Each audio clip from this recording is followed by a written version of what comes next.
Así que tenemos a Dios en un trono, y ese trono es un trono de gracia. Dice que ahí los hijos de Dios encuentran socorro oportuno. Pero ese trono, en ese trono también está el Dios que juzga todas las cosas. Pero no queremos oír de eso. Entonces, tenemos ese Dios en su trono, y ahí ese juicio de Dios en ese trono, todo lo que juzgue es justo y apropiado. Dios es el juez justo y perfecto.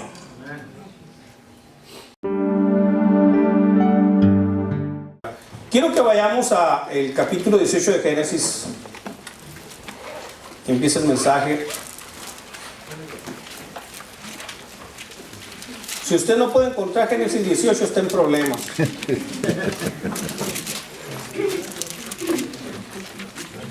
Está en problemas.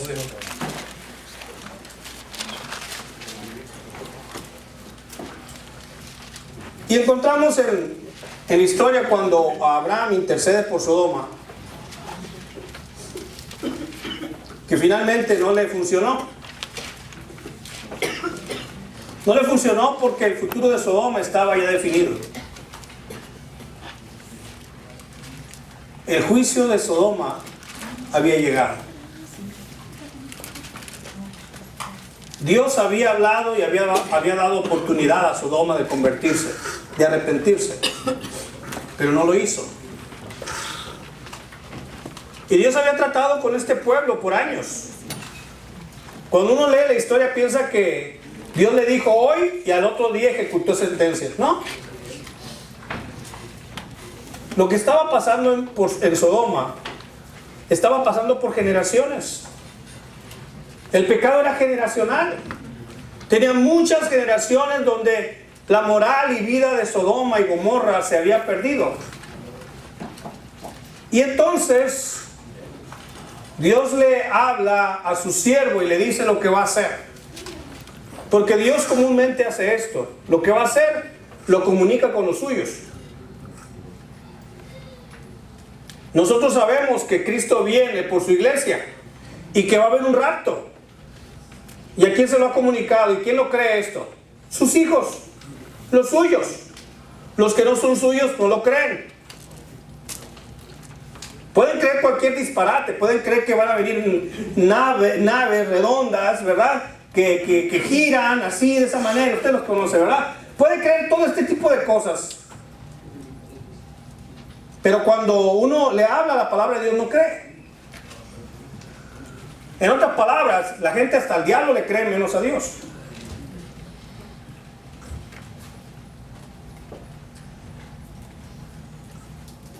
Así que Dios le comunicó a Abraham lo que iba a hacer.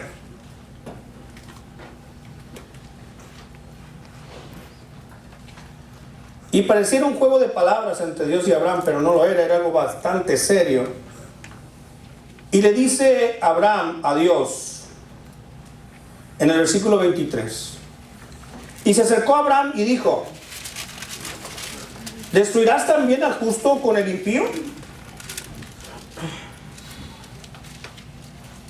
Vas a destruir al impío. Pero ahí en Sodoma debe de haber justos. Tú vas a destruir a los justos con el impío.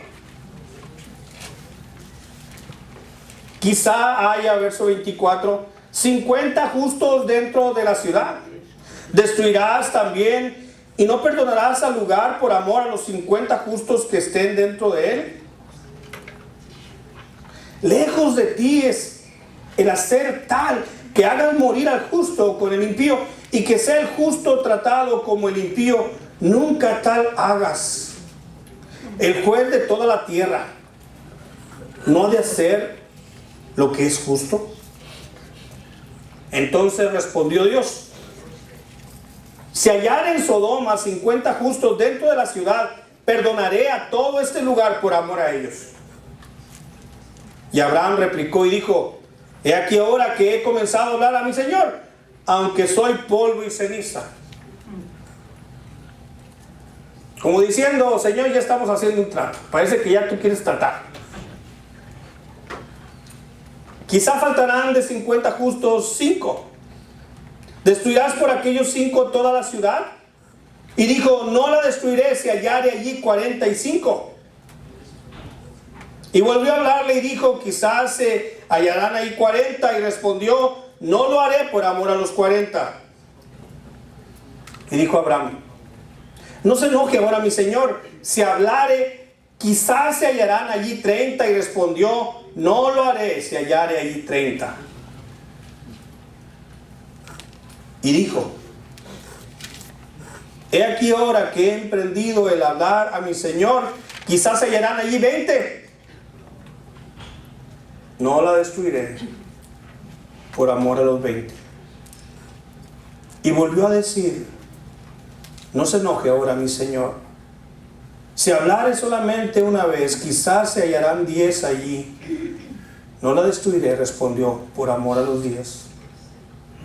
Y Jehová se fue. Y luego que acabó de hablar a Abraham, y Abraham volvió a su lugar.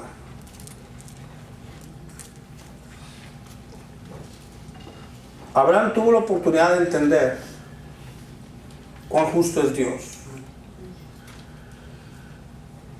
y cuán amoroso es también. Cuán justo, verdadero es Dios y cuánto amor tiene también por los suyos. Con esta historia, hermanos, nos tenemos que trasladar a lo que hace algunos meses, casi un año, estuvimos estudiando Romanos, no, más de un año, cuando estuvimos estudiando Romanos. Nos vamos a ir a los primeros capítulos de Romanos, por favor.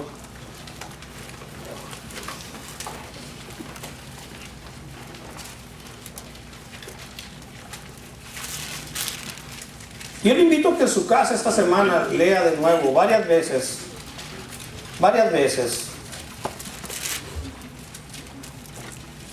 ¿Y cuánto es varias para usted? ¿O cuántas veces es necesario? ¿Cuántas veces debo de leer algo? Para mi mente corta, yo por lo menos leo 3 veces algo. Tal vez usted no, usted tiene mente fotográfica, ¿verdad? Escanea lo que lee. Yo no. Si quiero entender algo bien, por lo menos 3 veces hay que leerlo. Por lo menos 3 veces. Pero tal vez usted ocupe 5, 4, yo no sé. ¿Cuántas veces debo de leer? Las que usted ocupe para entenderlo. Así nada más. Las que usted ocupe. Si usted es genio, 1. Si tiene mal genio, 10. Pero en estos primeros capítulos vamos a concentrarnos en el 2. Pero tengo que referirme al primero. En el capítulo 1, Dios está diciendo que cualquier hombre, el que sea, el hombre que tú quieras. Y ahí habla de 3 tipos de hombres. El hombre gentil. El hombre gentil no es que es muy gentil, que es muy buena persona, que no. El gentil era el que no era judío. Cualquier gentil que estaba lejos de Dios. El gentil era el incrédulo. El incrédulo está perdido y está sin excusa ante Dios. Eso dice el capítulo 1. Pero luego encontramos que hay otro hombre, el moral. El hombre que según él tiene una buena moral. Pero también declara el capítulo 1 que el hombre moral también está perdido y sin excusa ante Dios. Y luego habla de un tercer hombre, el religioso. Uno se apega a la vida perdida, el otro se apega a la vida moral y el otro se apega a la vida religiosa. Que mire, religioso y moral no es lo mismo. Y también le dice, y es que estaba representado por el judío, y le dice al hombre religioso que también está perdido y sin excusa.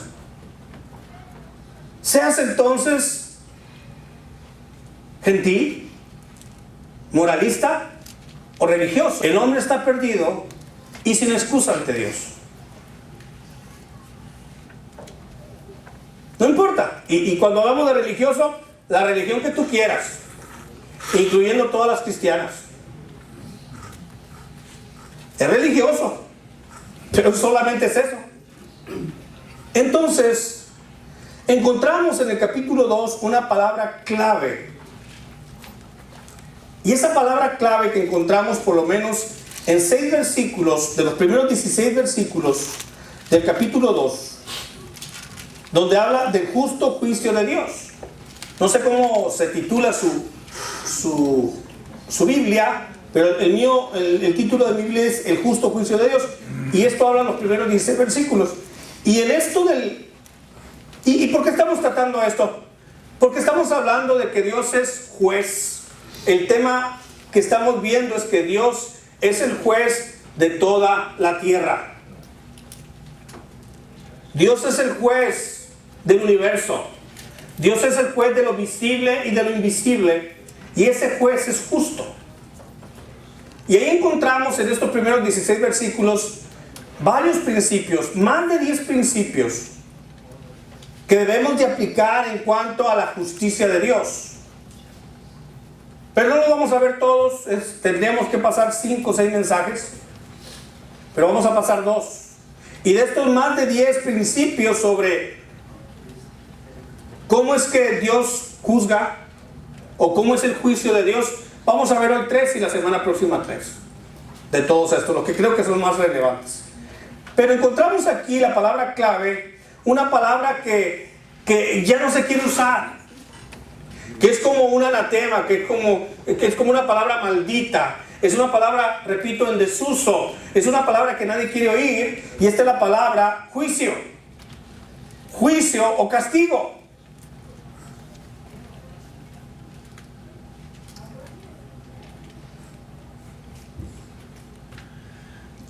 En el versículo 1, 2, 3, 5, 12 y 16 encontramos esta palabra, juzgar o juicio.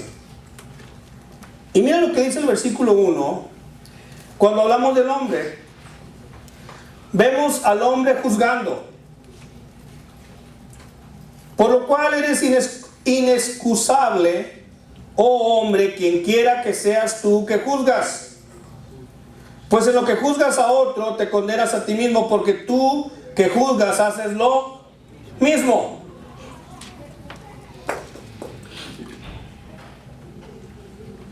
Tú no te pasas los semáforos en rojo, pero andas en exceso de velocidad. Tú que juzgas a aquel que no. Pero cuando David aprendió a manejar, hacía semialtos. Él pensaba que cuando estaba en rojo, pero no venía carro, podía pasar. No hacia enfrente, a la derecha. Pero no tenía que parar porque no venía carro. Y yo le decía, siempre que esté rojo, hay que parar. En México se usa el semialto. Te medio paras y si no viene nada le das. Yo no me paso altos, pero andas a exceso de velocidad. Yo no ando en exceso de velocidad, no porque vas a 20 millas, porque vas texteando, ¿verdad? Y vas como borracho así. Cuando te da carga de conciencia, te orillas y te paras. Está bien peligroso. Así que habla el versículo 1, aquel dice, quien quiera que tú seas. En otras palabras, entras en la clasificación tú y yo. El que sea. Aquí no puedes voltear a ver, ahí te hablan. Es a mí me hablan. Cualquiera que seas tú, pero que tomas el papel de juez, a ti te estoy hablando. A ti te estoy hablando, dice Romanos capítulo 2, versículo 1. Luego en el versículo 2 encontramos a Dios en su trono. Porque ni tú ni yo tenemos un trono para juzgar. Todos estamos a nivel tierra. Así es. Todos estamos ahí. Pero en el versículo 2 dice, mas sabemos que el juicio de Dios contra los que practican tales cosas es según verdad.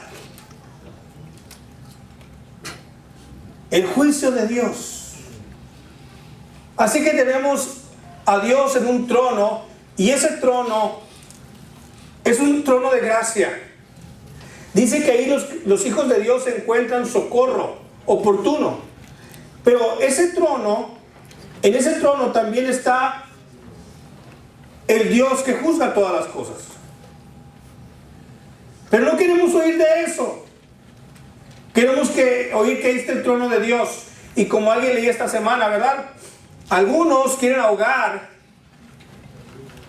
el juicio de Dios en el mar del amor de Dios. Intentan ahogar el juicio de Dios en el mar del amor de Dios. Y es imposible. Dios es tan santo, Dios es amor, porque de repente nos encontramos con que tenemos una teología equivocada, antibíblica, y tratamos a Dios como que el amor es Dios, o Dios es amor y solamente amor. Y eso es herejía, y eso es antibíblico. El amor no es Dios. Dios no es solo amor. Dios es amor y es todo lo demás que Él es. Y hemos aprendido semana tras semana tras semana que Dios es absoluto y totalmente todo lo que Él es 100%. No es más algo que otro.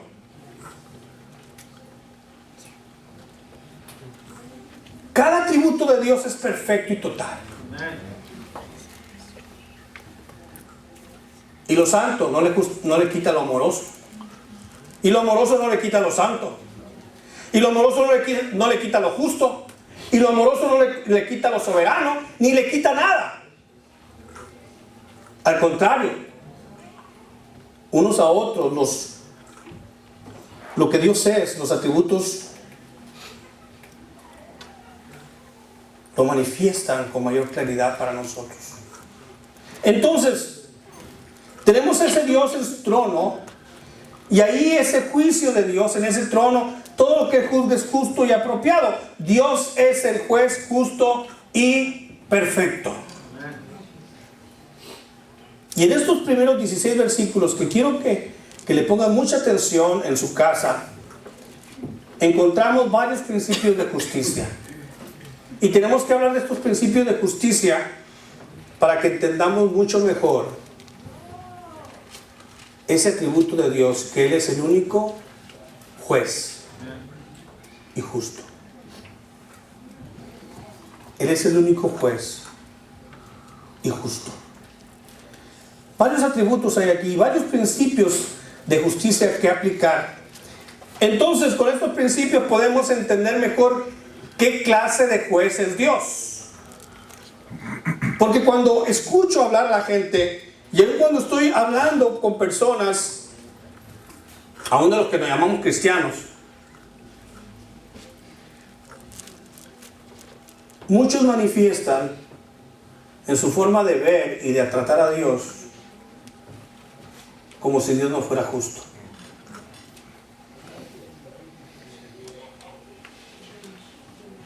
Y te puedo excusar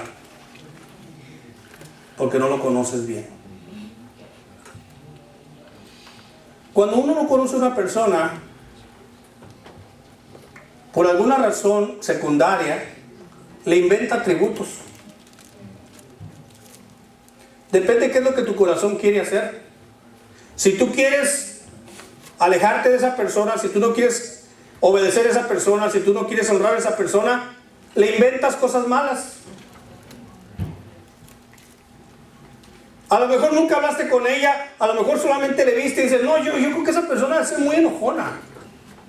Ya le estás inventando cosas.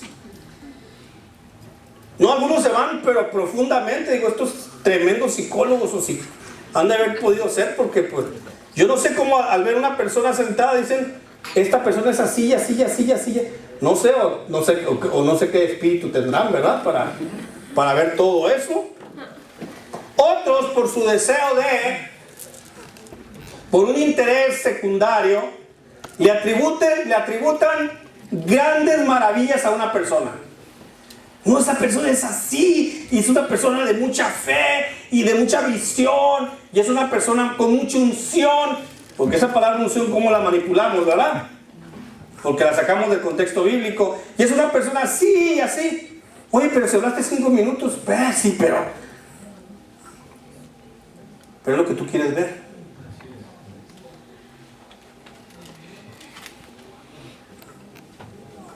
Pero la gente se conoce con el trato, con la sabiduría que Dios nos da.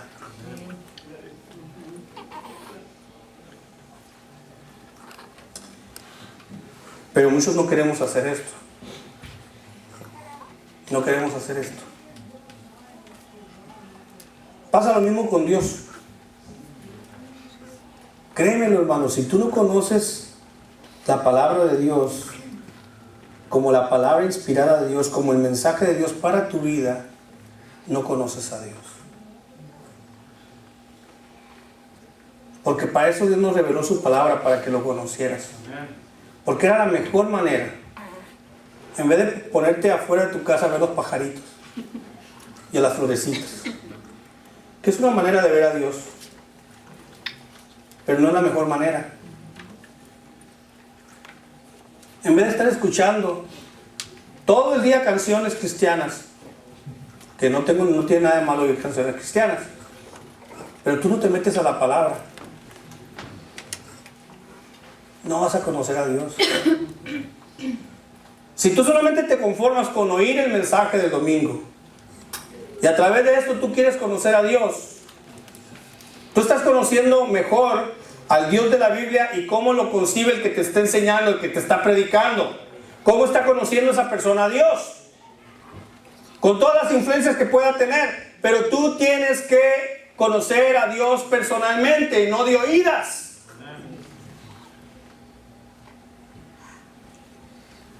Es que me dijeron, es que oí. No, tú. Mira, si Dios hubiera determinado que solamente de oídas le conocieras, está bien, pero Dios nos da la oportunidad de conocerlo personalmente. Realmente, profundamente, tanto como cualquier persona. Entonces, como hablaba David hoy de la fe viene por el oír. ¿Por qué? Porque a través de las Escrituras conocemos a Dios. A ese Dios que vemos en la calle y en la vida personal y en mi diario vivir. Me doy cuenta que ese Dios de la Biblia es real y como está en la Biblia, está aquí y vive aquí y actúa aquí. Es exactamente igual. No es una cosa en la Escritura y otra cosa en la vida real. Dios no es hipócrita. Dios no tiene dos rostros. Este es el Dios de las Escrituras. Ese es el Dios verdadero. Ese es el Dios que habita en tu corazón. Si le has conocido, ese es el Dios que vive y actúa de acuerdo a lo que Él ha dicho. Porque es lo que Él es. Y lo que podemos conocer de Él. Porque Dios es más de lo que podemos conocer de Él.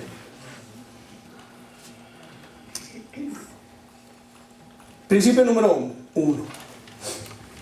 Dice Romanos 12:1, por lo cual eres inexcusable. En otras palabras, que no tenemos excusas.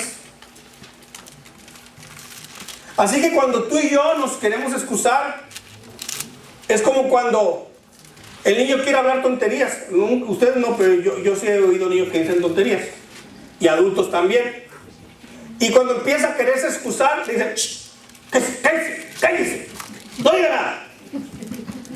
Cierra la boca. Guarda silencio. Porque todo lo que diga puede ser usado en su contra. ¿Por qué? Porque son puras excusas, son puras mentiras, puros argumentos sin bases sólidas. Así que lo mejor que puedes hacer es cállate y escucha. Le está diciendo, en otras palabras, hombre, tú no tienes excusa, mejor cállate. Todos, el que sea, cállese. Pero cállate.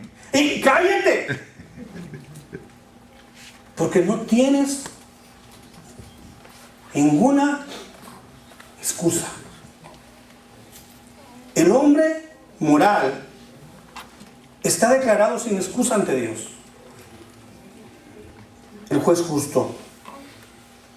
Cuando escuchamos la palabra inexcusable, significa sin ninguna defensa. No hay nada que lo defienda. No hay ni un chapulín colorado. Nada. No hay ninguna persona que se atreviera a defenderlo. Porque es absolutamente, ni siquiera, ¿verdad?, le van a poner abogado de oficio. Nada. Ni se va a parar. Porque no tiene ninguna excusa. No hay un argumento que traiga para excusarse, ni hay una persona que se atreva a defenderlo, porque no hay excusa. Que lo quiera defender va a ser ridículo.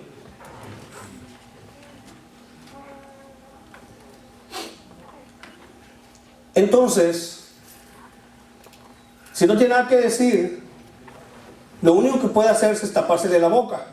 Mire, Romanos 3:19, un poquito adelante. No se vaya del 1, del 2, pero dice el 3:19.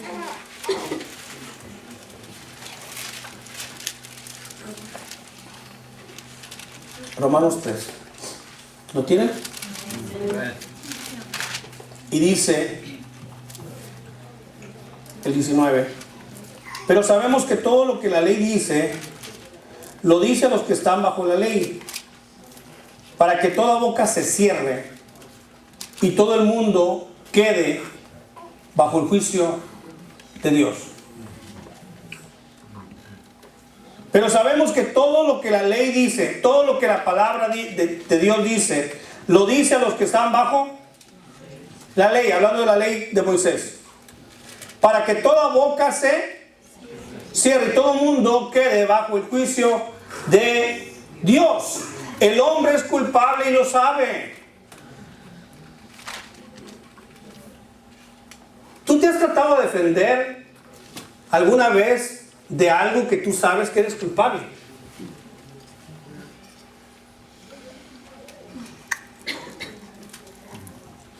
Eres culpable y lo sabes.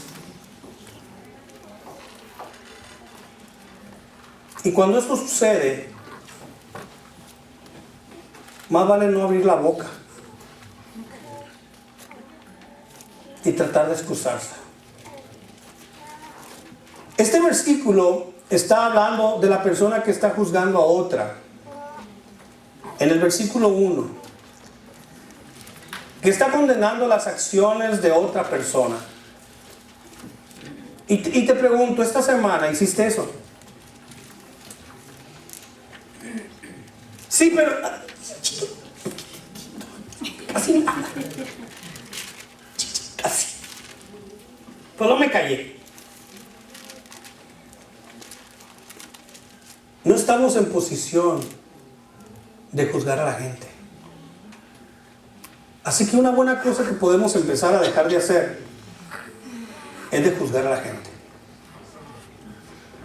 Nos surge. Porque cuando nosotros ponemos en la silla del juicio a una persona, nos arriman otra para nosotros.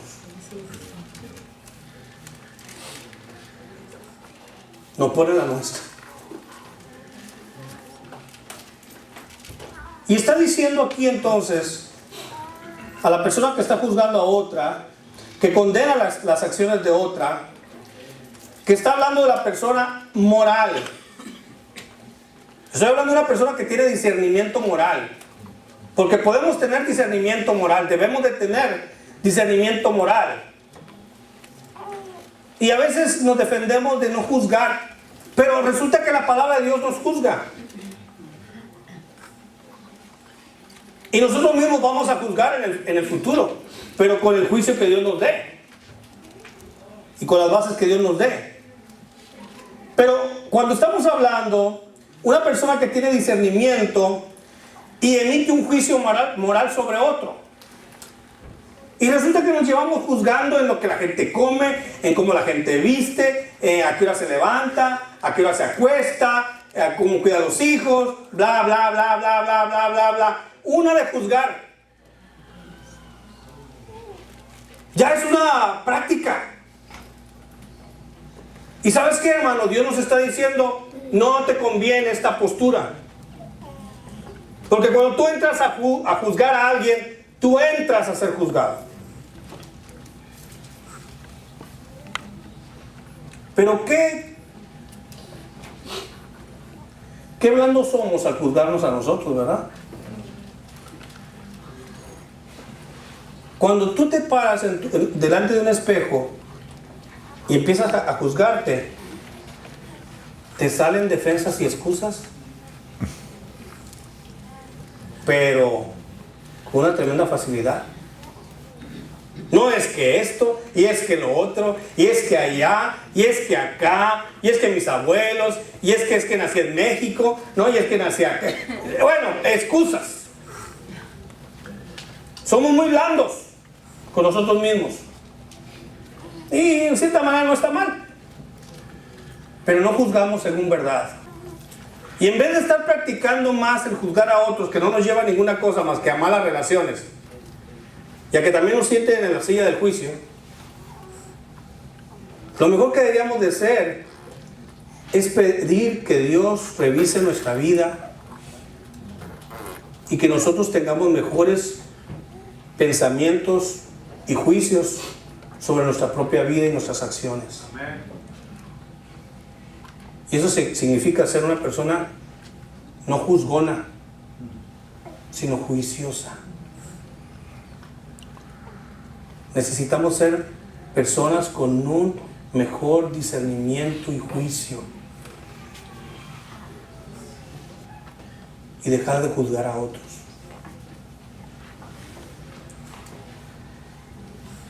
Y entonces, vemos una diferencia entre el hombre moral y el hombre impío.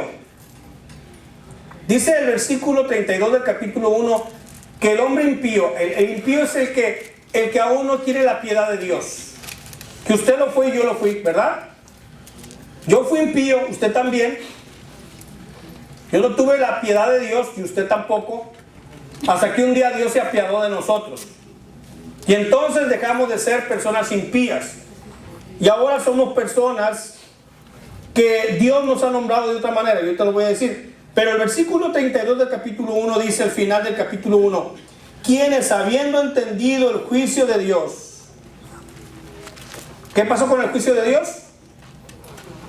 Lo entendieron. El impío lo entendió, dice. Que los que practican tales cosas son dignos de muerte. Ah, lo entendieron, ¿verdad?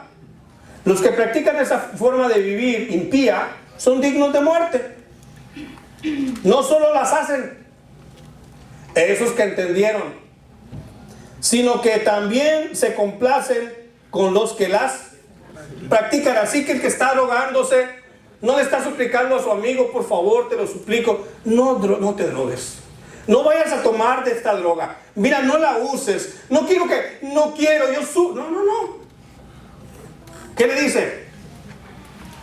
Tú también. Y si te veo peor que yo, mejor.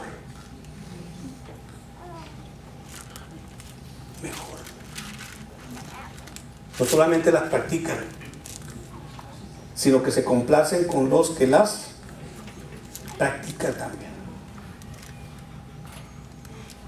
Por eso se juntan con ellos, ¿verdad? Buscando cómo su conciencia se controla un poco, viendo que otros están peor que ellos. Yo no soy como aquel. Yo cuando quiero lo dejo. Entonces, el impío aprueba y aplaude la conducta pecaminosa de otros. Cuidado, hermano, cuando usted está viendo la conducta pecaminosa de otro, cuando usted está aprobando esa conducta pecaminosa de otro, cuando usted, hermano, está aprobando y aplaudiendo algo que es una conducta pecaminosa, cuando usted quiere ir y buscar ahí en la red todo lo que es pecaminoso, todo lo que la gente está haciendo, cuidado, porque entonces usted está mostrando cierta impiedad. Cuidado. Si usted aprueba esa conducta, cuidado. Si usted aplaude cierta conducta, cuidado. Pero inmediatamente después, en el capítulo 2, versículo 1 de Romanos, encontramos al otro hombre, el moral. Y dice: por lo cual eres inexcusable, hombre, quien quiera que seas tú que juzgas, pues en lo que juzgas a otro, te condenas a ti mismo, porque tú que juzgas haces lo mismo. Haces lo mismo. Entonces, ¿en qué quedamos? En el capítulo 2 encontramos a un hombre que desaprueba y juzga. En el 1.32 encontramos a uno que aprueba y aplaude. Y luego en el 1, aquel que desaprueba y juzga. Entonces, tanto el uno como el otro, que está condenando el moral por su conducta pecaminosa al inmoral, él también es culpable de la misma cosa. En otras palabras, se condena a sí mismo. Y esto lo podemos ilustrar de algunas maneras. Pero se condena a sí mismo porque él también tiene algo por lo cual ser juzgado.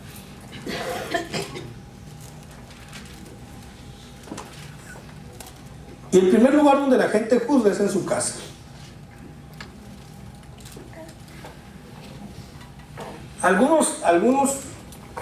Algunas casas, en vez de tener puertas en sus cuartos, deberían de tener rejas. ¿Sí? De esas rejas de acero así, con candado. Porque los que viven en ese cuarto siempre están siendo juzgados y condenados, sentenciados. Así que no es bueno estar juzgue y juzgue y juzgue y juzgue y juzgue. Pero hay que entender que Dios juzga. Y juzga correctamente. Juzga correctamente. El juicio, hermanos, el juicio es de Dios. Y aunque no vamos a ver todos los principios de hoy, la semana próxima veremos que el juicio de Dios está basado en la verdad. En la verdad. Y moralmente sí hay una verdad absoluta. El hombre hoy dice que no. Que si esa pared yo digo que es negra porque yo la veo negra. Para mí es negra y es negra. Y esta es blanca. Ah, negra. No, pues es blanca. Para mí es blanca, para ti será negra. Así es la moral del hombre hoy. Así es el juicio del hombre hoy. Pero si hay una verdad moral absoluta. Absoluta. Y esa está en la palabra de Dios. Y la tercera cosa que quiero que veamos, y vamos a ver una cuarta la próxima semana porque son mucho más breves, es que el juicio de Dios es algo inevitable. Mire lo que dice el versículo 3. Y piensas esto, hombre, tú que juzgas a los que tal hacen y haces lo mismo, que tú escaparás del juicio de Dios. Está como ese niño que le dice, pégale a su hermanito, pégale. Y luego viene la investigación y si le pegan a él, ¿verdad? Le pegan también a él, porque sale culpable también. Y todos, hermanos, en ese sentido, tenemos el mismo problema moral. Lo bueno y lo importante, hermanos, es que, y es uno de los principios que vamos a ver la siguiente semana, es que la justicia de Dios se vio perfectamente manifestada en la cruz de Cristo, en la cruz del Calvario. En la cruz del Calvario, Dios no solamente nos dijo, nos demostró que Él es juez justo. Y que la maldad y el pecado se va a juzgar y ninguna cosa Dios dejará pasar. Y todo aquello por lo cual a veces creemos que nosotros nos libramos, Dios la cargó en Jesús en la cruz. Ahí fue. Todo pecado, toda rebeldía, toda desobediencia fue clavada, fue puesta en esa cruz en Cristo. Esas cosas por las cuales a veces sentimos que nos escapamos, nos libramos, Jesús murió por ellas. Así que los injustos hemos sido hechos justos por la justicia de Cristo. Creemos a veces que Dios no es justo. Estamos en un error. Por un lado, si nosotros viéramos a un juez humano que se presenta un criminal, un homicida o cualquier criminal y le dice: mira, yo tengo un gran corazón, yo soy muy bueno, yo soy muy paciente, y lo que voy a hacer es que no te voy a condenar, te voy a dejar libre, te voy a excusar, así que no vas a ser condenado, eres absuelto, vete. ¿Diríamos que él fue justo? Menos si nos afectara, ¿verdad? Pero sí queremos que Dios haga esas cosas.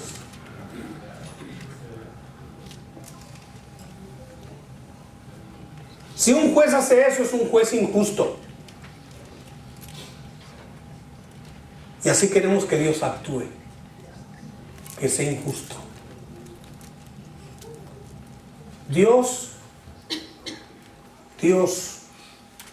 juzgará la maldad. Nada se escapará de su mano. O ya la ha juzgado la maldad de muchos en Cristo Jesús. Pero toda maldad será juzgada.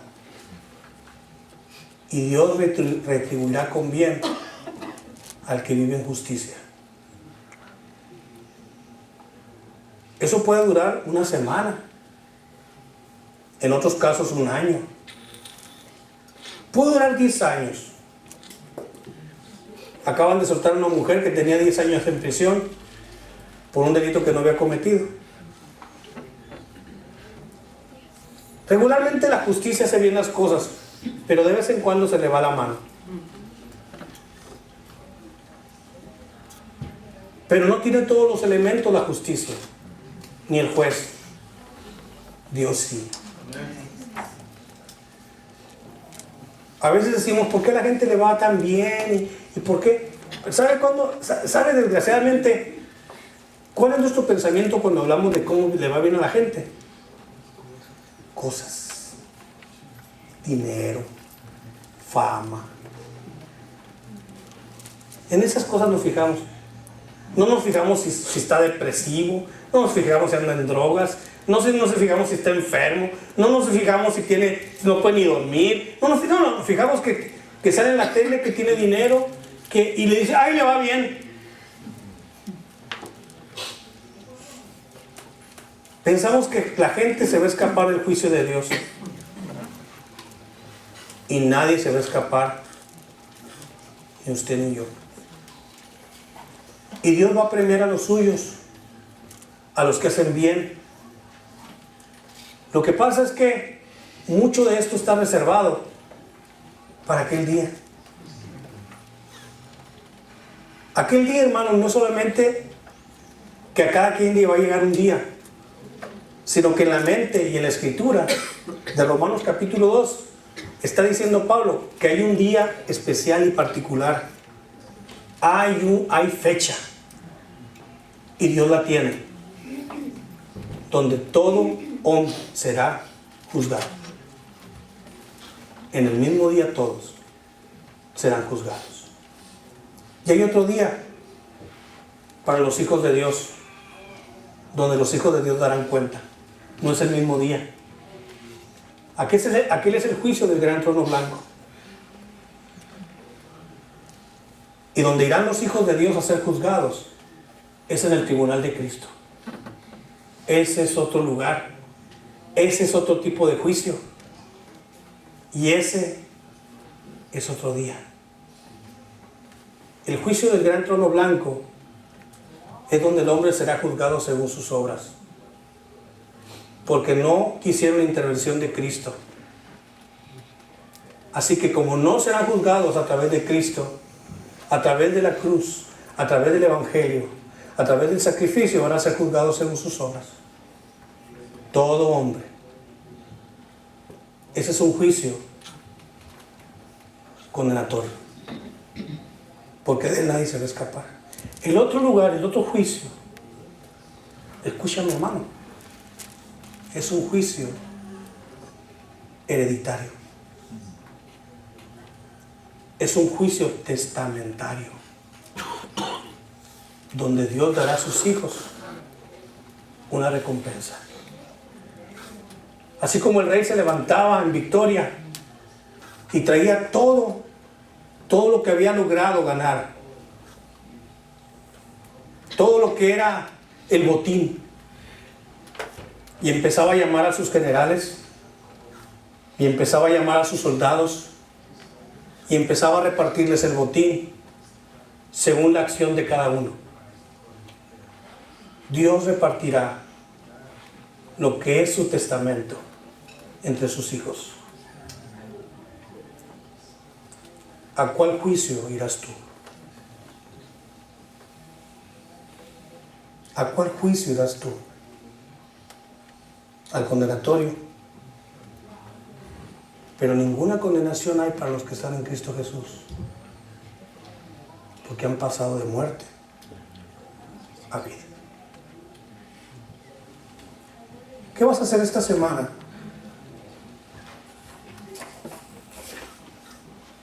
Mi deseo es dejar de juzgar a otros, dejar de estar viendo lo que pasa en la casa de enfrente, fijarme en lo que pasa en mi casa y tomar manos.